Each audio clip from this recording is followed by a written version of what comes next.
Nuclear radiation, alpha, beta, or gamma radiation, can ionize the atoms of a material by knocking out or adding electrons. Now this makes the atoms of the material charged particles, because if they have lost or gained electrons, there is an imbalance between their charges, their positive nucleus and negative electrons. So they become charged, and we now call those particles ions. Now for this reason, nuclear radiation can damage the DNA of living cells, and that can make them become cancerous.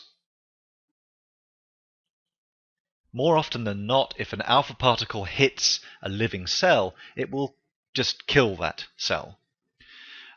The DNA will become damaged so that the cell cannot live anymore. But sometimes the DNA can be damaged so that it starts reproducing uncontrollably, starts dividing, and so that can create a cancer.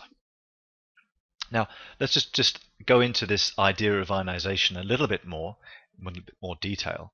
So we've got, for example, an alpha particle which has been ejected from a radioactive nucleus, and an alpha particle is 2 protons and 2 neutrons moving at high speed. And let's say it passes by a nearby atom, and here's the outer shell of that atom, and then there's an electron orbiting at that particular point, and an electron is a negatively charged particle. This alpha particle is very positive. It's a positively charged particle by 2. It's 2 plus. Electron is 1 minus. A 1 minus charge. And so there's an attraction between the two. If the alpha particle is close enough, as it zooms by, it can rip that electron out of the orbit of this atom here. And that can ionize this atom. It can make it become charged. It's lost an electron, so it will become a positive charged atom, an ion. Now, similar things happen with passing beta particles, a high-speed beta particle, which is a high-speed electron. But instead of attracting electrons from neighboring atoms, it might repel those electrons out of the shell and ionize in a similar way. Beta particles are not as ionizing as alpha particles are, but they still do ionize. And in fact, gamma waves ionize as well in a different way. They can knock electrons out of atoms, but they're much weaker.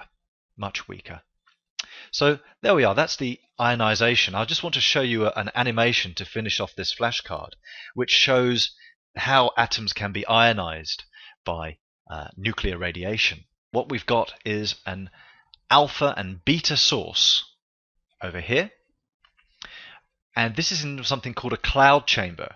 It's going to create little paths where we can see the alpha particles and beta particles being emitted.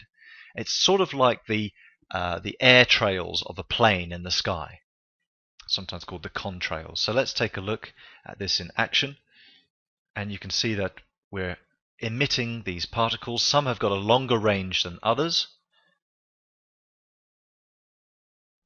and these short guys are probably alpha particles. These guys here, the longer guys, are the beta particles, because they don't ionize the moisture, the vapor of water as much. They can go for longer distances before getting stopped. It's a pretty cool demonstration of alpha. There's a beta particle, there's alpha. Something strange happened here.